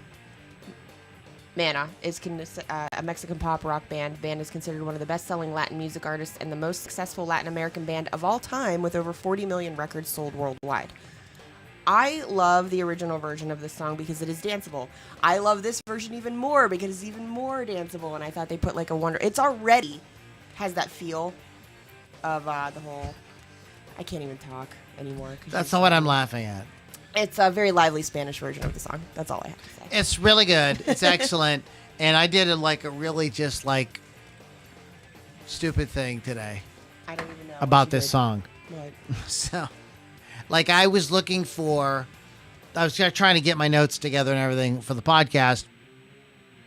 And I was trying to get my notes together for the podcast, and I found it on YouTube because on Spotify there's only like 5 songs or something. That's weird. But it's on YouTube, so I'm on YouTube, and the first song that plays is this. Yeah. And I know that I know this album. I'm like, I know what the first song's in, Four Non Blondes, Misty Mountain Hop, and I'm like, wrongo. So I immediately put a comment in. This song is not on Encomium. And then you felt. And then I went and I started doing my research and found out, well, yeah, it kind of is. Like they put it later on. It came on. Yeah. They put it on later on. It tacked on. It's cool, I love it. It's a very danceable song. What they do that is kind of cool on this is that when you hear the original, that breakdown in the middle feels like it comes out of nowhere. But what these guys do is they play that as the intro. Okay, so it sets you up for that later in the song. And I think, honestly, this is a good example of like, when I heard that, I was like, this actually is a better arrangement. Mm-hmm. It's a better arrangement because, like, always, like, Fool in the Rain is such a great song, but that middle section really feels like it comes out of nowhere. If you ever play it in a band and you play that middle section like that, like, people will be dancing to the first part. When you do the middle section, everybody goes, They look at you. they look at you, like, and then they leave. And then, you know, It's beer time. then before you know, people are like, you suck! Does that happen, Lou? That's the worst. When you're rocking out really hard on stage and boom, and there's one guy in the back going, "You suck." I'm gonna do that at your next show. That's so like it makes you feel. That gets you in the feels. It really does. Then you beat the guy in the head with the It guitar. does. It's not a big deal. It does. It does. So real quick, I think we are. We're not doing lyrics with Loudini. Okay. We're gonna skip that for this evening. We went really long. I thought we were gonna buzz through this. No. I thought we were gonna zip right through this. I had no we don't idea. do that. Guys, I'm so sorry if we got really long-winded on these things. Like, but you know, we just were having a gay old time. Just like who had a gay old time? Me, the Flintstones. Yeah, the Flintstones. Just like the Flintstones. Just call us Fred and Barney. Can I be Barney? You can be Barney. No, I want Or to do be you Betty. want to be Barney Fife? I don't want to be Barney Fife. Oh my God. I just finished Weave World by Clive Barker. Yeah. And first of all, beware. It's rated NC-17. Oh. Like maybe X. Oh. You know, I mean, it's like, All those I'm talking things. about hardcore porn, like graphic descriptions of things going into orifices Oh. and Oh, is know- this the book? yeah, Okay. yeah, Okay. called Weave World. And I really like Clive Barker. He wrote one of my favorite books of all time. It's called The Thief of Always. And if you've never read it, you should read it. It's short. It's it's like a dark fairy tale. It's brilliant. It's fucking brilliant. Like what he does. It's about the holidays. Okay. It's really neat. Neat. It's very, very. You're gonna Neato. go when you read it. You're gonna go like, oh, this is really cool. What's it called? The Thief of Always. I'll write it down. Which is a really evocative title too. Like I remember, I read the book in college. I came across it in a library, Nice. and I just was like, "The Thief of what a interesting It title." pulled you in. Yeah, I did, and I was like, I ended up reading it. But anyways, that's great. And his he has a long, like Stephen King has The Dark Tower. He has a long kind of fantasy epic called Imagica. It's very, very good too. You really get caught up in the characters and the world, and you know it's thought provoking and interesting, and you're really page turner and the whole thing. This is just not on par with any of that. It's just not, and it's really like. It's really scathing against Hollywood, like Okay. really like. So I kind of like on my review, I was like, I always wondered if he wrote this like right after maybe some movie deal he had because he's a screenwriter and Yeah. stuff too, and director went bad, Probably. So he was like pissed. Sort of has that. I mean, it's like really on the nose. You can't miss it. So let's talk about our news and notables. Alrighty, so I have Suzy Moon. Suzi Moon. She's from Los Angeles, California, and she She's like brings Moon Unit. Not Moon Unit. No, not her.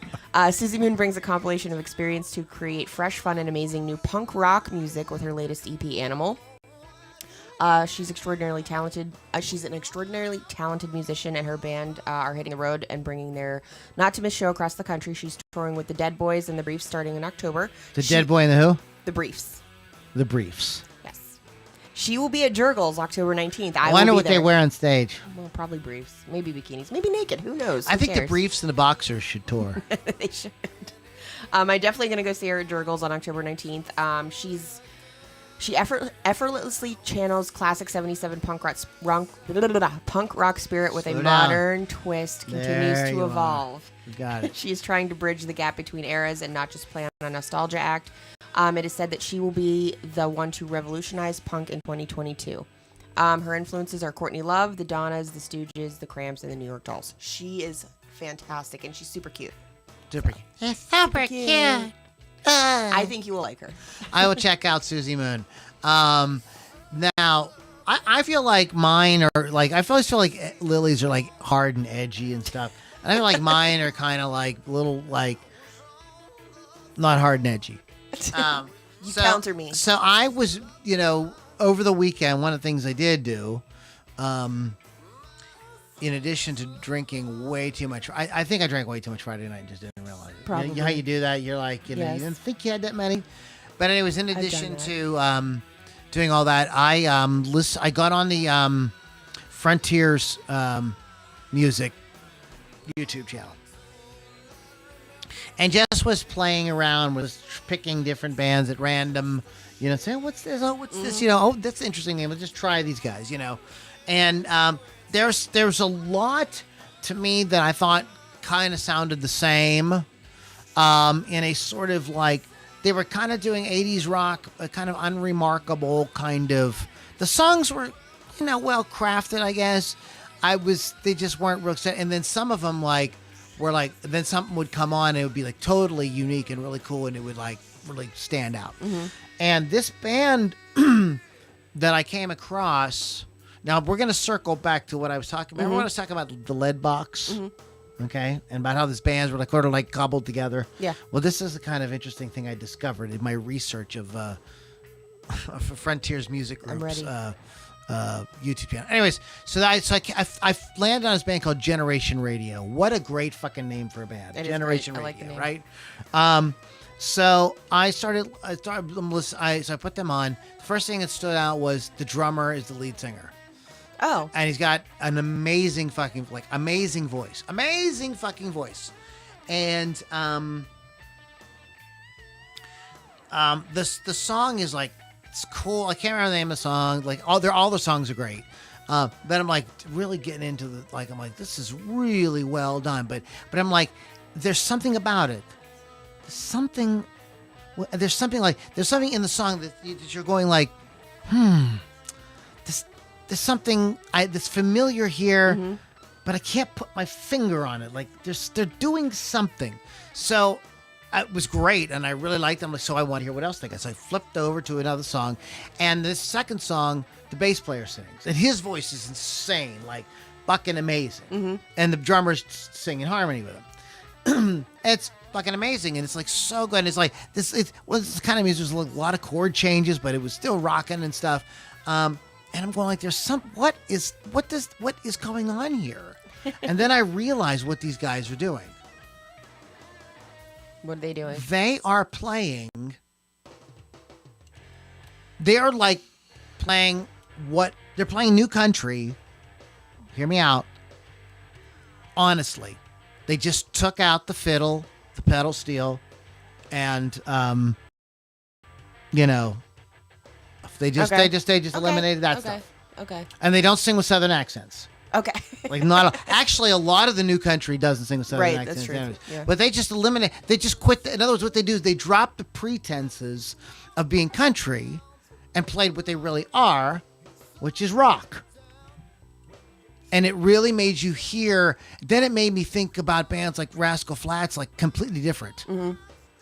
I was like, fuck, like that really, and it's, it's like, like Suspicion's confirmed. Yeah. That really is rock. Yeah. I wasn't crazy. And, but it's really cool. Like if you like your rock, with like a lot of cool chord changes and modulations and stuff, but still really hooky but still like great guitar playing, like awesome musicianship. They don't sound like Toto, but they're kind of, because they got the kind of musicianship thing going on. They kind of give you that kind of vibe. Like the guitar players are really hot. Like they can really, solos are just fucking sweet. Like it's just perfect. Mm-hmm. That kind of stuff. Very well produced. So it's not like edgy and in your face like Susie Moon. Yeah. You know what I mean? It's like more smoothed out. But Very cool. I mean, maybe it's contemporary yacht rock. Okay. Maybe it's like the new, you know what I mean? Like if yacht rock was being made today, maybe it would sound like this. It's really good. You should check them out. They're called Generation Radio and Susie Moon. Check them out. Now we must talk about what the Beatles did today. What the Beatles did today. Did they do something though? I swear if they don't do something one day, I'll be excited. I see it already. I know. I was hoping I wouldn't see a thing about the Beatles. But unfortunately, it's the second fucking thing. Yeah. But first, Alma Cogan was at number 1 on the UK singles charts this day in 1955 with Dreamboat. Cogan went on to score over 20 UK top 40 singles. Nicknamed the girl with the laugh in her voice, she was the highest paid British female entertainer of her era. Oh. I never fucking heard of her. Yeah, neither have I. The key is to slow down. I want to go fast too. I can't help it. But That's how when I you slow talk. down, like, then you can breathe. And you notice when I slow down, I don't make nearly many fuck ups. I'm like Are you a lot saying- slow. are you You saying don't really? either. You don't. You actually, you're way better. don't usually. You're better at talking fast than I am. But it's still fast. Oh, yeah, People. I know. No. Listen. I can't help it. No, some people that I respect, like who love the podcast, have said like, it's like a race to get to the end of the sentence. I can't help talking that fast. And like she's like, you guys are great, but like, and I catch myself doing it, So like, it's just something to think about because I know I'm terrible. I'm gonna read I'm really, really really making slow. I'm making an effort. 1964, The Beatles. The Beatles appeared live on the ABC television program Lucky Stars, Summer Spin, performing A Hard Day's Night, Long Tall Sally, Things We Said Today, and You Can't Do That. To avoid the crowd of fans waiting for them, the Beatles arrived at the Teddington Studio Center by boat traveling down the River Thames. That's how you say that? Yeah, that's Okay. it. That's what a cool thing. And all these songs have like, with the exception of maybe Things We Said Today, they all have sexual innuendos. Oh, no doubt. A Hard Day's Night, long and tall. Got that? You can't do that, But you can. but you can. Oh, but we do it anyways because it feels good. 1969, David Bowie. Carrie. Oh, brother, man, I miss you. I wish we need to get together and hang out on the internet again. But he would say David Bowie. Oh. He's British. He's Yeah. David Bowie. That would hurt my Carrie brain, J.K. Space Oddity by David Bowie was released in the UK for the first time. It was timed to coincide with the Apollo moon landing, but had to be re-released before it became a hit later in the year in the UK, but not until 1973 in the US. Bowie would later revisit his Major Tom character in the songs Ashes to Ashes, Halo, Space Boy, and possibly music video for Black Star. That was really slow. It hurt my brain. It's yeah. There's a he had this big hit, and then he kind of floundered for a bit, and then he met Mick Ronson, and the rest, as I say, is history. 1970, Bob Dylan. Self-Portrait gave Bob Dylan his 5th UK #1 album, released by Columbia Records. His 10th studio album was Dylan's second double album and featured mostly cover versions of well-known pop and folk songs. Blah. I know you're not a Dylan fan, but what's interesting, Lily, is an artist like Bob Dylan could have a #1 album. Yes, I and mean, I like get it. that, I mean, like that's saying the difference of people. Like there were a lot of people out at that time who they just like the poetry of the music, Right. You know what I mean? And they were just into. So that's not something that would fly today at all. I No love way. all of his lyrics. I just don't want him to sing them. I understand what you're saying. I got you. I got you. I want someone else to sing his songs. It's just really interesting. 1970. This day, Three Dog Night started a 2-week run at #1 in the U.S. with their version of the Randy Newman song "Mama Told Me Not to Come." Sorry. You fed cum.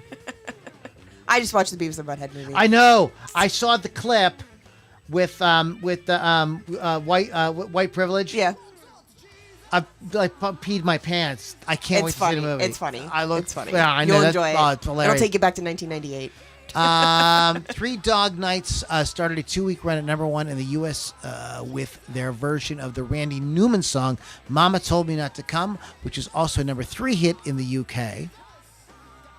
The song was first covered by Eric Burdon on his first solo album in 1966 and gave Tom Jones and the Stereophonics a number 4 hit on the UK singles charts in 2000. This is probably, though, the definitive version, the Three Dog Night version. You know the song, right? Yeah. It had a big revival in that movie, Boogie Nights. Yes, which I haven't watched in a long time. Bruce Springsteen, 71. The Bruce Springsteen Band opened for Humble Pie at the Sunshine in Asbury Park in New Jersey. After the show, an impressed Peter Frampton from Humble Pie tells Springsteen and the band that he'd like to have them open for them on a national basis. Frampton also said he would be happy to get the band an audition with his record label, A&M Records. For no logical reason, Springsteen's manager, Tinker West, declined both offers on the spot. Well, there's that. We're not having anything to do with you guys. Dumbass. That's fucking hilarious. That's like probably the best one all day. On this day in 75, Fleetwood Mac released their 10th studio album, often referred to as the White Album. The first Fleetwood Mac album to feature Lindsey Buckingham as guitarist and Stevie Nicks as vocalist. The album reached number 1 on the Billboard chart over a year after entering the chart. Spent 30. So this is interesting too. This record comes out and it takes a year, but it goes to number 1. Legit. It's like really fucking crazy. Then it spends number 37 weeks within the top 10 and more than 15 months within the top 40. It was the second biggest album of 1976, behind Frampton Comes Alive. Do you know any songs off of this album, Lily? No. I think that there is one that we would know. That I remember looking at this album. It's like, but it's the record they did before their breakout. Record. Susie. 1977. Tonight saw the opening night of a new punk venue, the Vortex Club on Wardour Street. London with Susie, Adam and the Ants, and the Slits, and Sham 69. I don't even know who Sham 69 is. So I like the name though. Yeah. The Specials had their second final UK number 1 single with Ghost Town. That's great. Here's when I talk about this one. This is right up your alley. 1982, Phil Collen, former guitarist with the glam rock band Girl, replaced Pete Willis in Def Leppard, who was fired due to excessive alcohol consumption on the job because rock stars never drink. Never heard of that. Or do drugs. I'm actually going to see them in August, so yay. Heart started a 3-week run at the number 1 U.S. singles charts this day in 1987 with Alone. It made it to number 3 in the UK. Big hit. I like that song so much, and so many people hate it. Well, makes me sad. Here's the thing. Heart was one of these bands that like reinvented themselves for the 80s. Yeah. They were a big band. They were like a big kind of like album-oriented rock band in the 70s, which was cool. And then in the 80s, they became like an MTV band. So good for them. They evolved. 1992, Jerry Garcia, a range of 8 ties designed by Jerry Garcia of the Grateful Dead. One on sale in the U.S. President Bill Clinton bought a set, blah, blah, blah. The collection grossed millions in the U.S. by the end of the year. I'm sure my sister would have bought one had she been around. Keyboard player from Smashing Pumpkins died this day. Oh, that sucks. I don't even know who that is. Oh, this guy. Do you want me to read that one? Yeah. 1999, Ricky Martin started a 3-week run at number 1 on the U.S. singles chart with Livin' La Vida Loca, a U.S. number 1 for 5 weeks. The song was the first number 1 song to be recorded, edited, and mixed totally on a digital audio workstation. This song was a guilty pleasure. You like that song? I fucking loved this song. You danced to it, didn't you? I think, yeah, and I think it has a great guitar solo too. It's really cool. No, I remember this song. It was big. I knew every fucking words. I know words. I know all the words. I learned my words. Good job. A digital audio workstation. You know what that is? Nope. That's what this is. Oh, this is all this. This is it. Magic. Yeah, it's magic. We're not talking about that. The funeral of the Who's bass player John Entwistle took place at a church in Cotswold. What's this? The Cotswolds. More than 200 mourners filed into the 12th century church of St. Edward in Stowe on the 2000. This was day in 2002. I mean, they hadn't fucking like he hadn't been. His body wasn't cold. They had Pino Palladino on stage playing with him. I was like two nights later. It's crazy. 2004, The Darkness replaced David Bowie as this year's Tea in the Park. Wow, Scottish festival following his heart operation. Other acts appearing included Muse, Franz Ferdinand, Faithless, Scissor Sisters. Sorry. The Black Eyed Peas and Pink. I know who they are. I like Scissor Sisters. My brain. That's a funny name. I never put it together either. Yeah. I got it now. The Scissor Sisters. My brain's just not functioning. I saw them perform on Regis. Okay. I thought they were good. The Darkness. Oh, Justin Hawkins. So there's a YouTube channel that keeps popping up. Called Justin Hawkins Rides Again. Mm-hmm. And like this guy is like millions of views. I'm like, I know who the fuck is this guy? He's like this British guy sitting with no shirt on. Okay. Like, you know, always wearing crazy glasses and just like commenting and shit. I'm like, dude, what the fuck are you? He's a singer from The Darkness. Oh. That's why he's all these goddamn fans. He engages with the people. He's actually famous. Yeah, he engages with the people in the comments and stuff too. Nice. That's cool. But yeah, it's interesting. He just kind of like talks about like what's going on in music and stuff like that. He's a big rocker, you know. He talks about, you know, a lot of like classic rock bands and stuff like that. This song was this was another song that was inescapable. I Got a Feeling by the Black Eyed Peas. Oh yeah, oh my gosh. Tonight's gonna be a good night. You can read that one since you love it. That's so all. Much. It was okay. a 14-week run to stay in 2009. There's an episode of Family Guy that ends with Peter saying this, that, he's saying all kinds of stuff. He goes, "Oh yeah, and here's a song your girlfriend probably likes," and they played this song. It's weird, very bizarre. Pearl Jam released their 10th studio album, Lightning Bolt. Producer and drummer Tommy Ramone, the ancient punk rock band, he died. Ramones dies. That sucks. 2014. Toy makers Mattel announced a new collectible David Bowie doll this day in 2019. I know, I wanted it. The question is, Lily, is the David Bowie doll anatomically correct? I doubt it. I don't think they do that anymore. Anatomically correct. I don't know who that is. I don't know who Tab Hunter is. This Tab Hunter, happy birthday, stay in 1941. Peter Pie. I cannot even take that seriously. British guitarist Peter Pie from the beat pop group The Honeycombs. Good for him. Scored the Joe Meek produced 64 #1 UK classic Have I the Right from 1946. Wow, that's way back, dude. Oh, no. That's when it was 64 was the song. He was born in 1940, so I got you. John Holt, reggae singer, this day in 1947, wrote The Tide is High. That's a good song. Which became a hit for our girl, Blondie. 1949, Jeff Hanna from American country rock band Nitty Gritty Dirt Band, who scored the 1971 U.S. #9 single, Mr. Bojangles. That's great. One day I hope they cancel that song soon. Bonnie Pointer, she was a Pointer sister. Yup. Happy birthday. This day in 1951. Benny DeFranco, 1954, from family pop group The DeFranco Family, who scored the 1973 U.S. #3 single hit Heartbeat. It is a love beat. I don't like this. It's a love beat. I don't even like that at all. Based on the Osmonds, the group featured 10-year-old Tony DeFranco. Oh, they were one of those, like, you know, those groups. Like an Osmonds ripoff that got like a little bit of a hit. That's pretty bad. We have to rip off the Osmonds. Well, get your shit together. The guy from Bauhaus, Peter Murphy. Happy birthday, stay 1957. I don't know how to say that. Keith Wallum, American jazz saxophonist. Good thing you read that because I had with messed Whitney that up. Houston, born this day in 1958. You know this guy.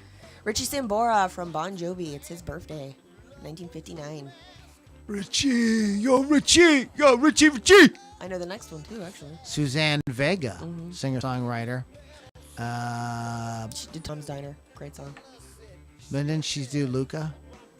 I don't know. No. Yeah, my name is Luca. Is that hers? I live on the side. Is that Suzanne? It sounds like her. Yeah, I think you're right. I think if we're wrong, who cares? I think everybody's given up. Mel on us Appleby died from cancer, anyway. but had a #1 single, "Respectable." That's nice. Mel and Kim. Remember when you could have a band with a name like that? It's John and Judy's latest top 40 single. I don't even know who these people are. I know. What's wrong with it? Lil Kim. I know who that is. Who's Lil Kim? Tell us about Lil Kim. I mean, I don't know much about her. I know she's a rapper. But it's her birthday today. Happy her birthday, birthday Lil today. Kim. UK #1 single, #11 single, Not Tonight. Oh, you don't have to read all that bullshit. Oh, and she did the Lady Marmalade song. All the Lil other Kim. Lil wonderful Kim. Ladies. Lil Kim. Her name, Lil Kim. Does anybody want us to say anything? They all leave. See. They did not leave. You said everybody gave up on us. I just feel like they did. Michael Goltz is going to the stadium tour. I don't know. Okay. He also has he used to have a rude name for the New Kids on the Block. I don't know what that means. New Kids on My Cock. Michael Goltz, Poisoned was a fun tribute album by Poison. Yes. Poison did a whole album of songs. I can't even remember all of them. I know they did Sexy Back by Justin Timberlake, which I much prefer than the original. Let me see. Lou, You Have Slandered. I already told you that one. Lou, by the way, the Roger Waters concert on Wednesday night was freaking amazing. He was 15 feet from the stage. We did the question already. My mom's watching. Hi, Mom. Tracy Sampson. Hi, Mom. Bill Damiano. Hi, Mom. She's probably like, oh my God. Bill Damiano, Hola Everyone just got done interviewing Black Ridge. Awesome band for the one show and Murder for Girls for the other. Bill Thomas, Love Me Some Big Head Todd. Bill Damiano. So my current favorite cover is Disturbed's version of Simon and Garfunkel's The Sound of Silence. Yes, that is a good cover. Bill Thomas said Kevin has hepatitis. And He does not. Bill Damiano, Chip and the Charge Ups covers The Tide is High. Yes, I do know that. I've heard that cover. You know what? Let me tell you one of my favorite covers. Go. 1, 2, 3, go. Gene the Werewolf's cover of Thriller. Yes, I do love That them. kicks fucking ass. Very few more people should know about that. That like in the right, if the world was the way it should be, that song should have got like a little something. It should have got a little something. I mean, they do it so fucking good. Oh crap! This is where you hear like when you hear people do stuff like that. What's also fun is when you hear people do stuff like that, you hear, like you do hear like with the Duran Duran thing, for example, like you kind of hear them in a different way. Mm-hmm. Yeah. You know what I mean? So it's like I've always find that like really interesting. Then sometimes like with the Hootie and the Blowfish thing, you realize that song. Well, yeah, it really is a country song. Yes. You know, so it's like that's kind of cool too. It works. I just don't like it. And it's okay. You don't have to like it. I won't, and I will not. Ooh, that's a great one. Wait, who is that? I know. It's Damiano. But no, there's so that's one of the things I find like really interesting about hearing people cover things. And you talk about the Black Sabbath. Mm-hmm. Pantera does what's the one that they do on there? Oh, it's really good. Planet Caravan. I'd have to pull it up to get all they do but I Planet do Caravan. have that. But they're that's a cool one. And then Stone Free was a record that came out around the same time, and there was a lot of big radio songs that got played on that. Clapton, I think, does the song Stone Free on that. Jared Grease actually says that's his favorite tribute. Is it? Yeah. That's good. There's some very cool bands on it. Maybe we'll do another tribute album. This was kind of fun. It was just better than I thought. I thought it was going to suck. Well, one of the things I couldn't find on this record, like, I wanted to know, like, the story behind how it all got going. There was very little information. So, obviously, the only thing I can deduce from it was what I said. Atlantic Records, Led Zeppelin signed Atlantic Records. Somebody saw an opportunity to make some money, and they told these kids to go in the studio. Here's a couple $1,000. Mm-hmm. they're not going to make anything on the sale of the album, but they got some notoriety, and I think bands like, especially a band like Never the Bride, probably really benefited from it. Oh yeah, no doubt. They probably really benefited from it. Big Head Todd as well, and Mana. Mm-hmm. Those like lesser known things. So, all right, guys, go to wolfscustoms.online, get yourself custom artwork done on your musical instrument. Go to rockrageradio.com, download the free app. Free. And go to LouLombardiMusic.com or LoudiniRockAndRollCircus.com and check out what we got there. There's all kind of cool things that you can get involved with as well. So Lily V6, speaking of Rock Rage Radio, I have my own show on Thursdays called Hot Licks with Lily 6 p.m. Eastern Time on the free app, or you can go to rockrageradio.com. I play a lot of unsigned bands and indie bands and just like a little skosh of some mainstream bands. Also, I will have Attack of the Rising on this week for an interview. So Attack of the Rising. They're a good band. Metal band. So check it out. This is going to be fun. Next week's podcast, we are going to, speaking of unsigned, we're going to be talking about 10 YouTubers that should be rock stars, or that like maybe you put this guy back in the 1970s, he would have been like big, huge. or the 1980s or 90s or whatever. Yeah. But in some way, shape, or form, either should be or could be rock stars, because that's kind of where it's all kind of happening is on YouTube and TikTok and places like that. People just kind of it's really interesting. So we're going to talk about that next week. So I hope you guys enjoy it. All right, guys, thank you so much for hanging out. My name is Loudini, Lou Lombardi. We'll catch you all in the next Loudini Rock and Roll Circus, guys. Have a great one.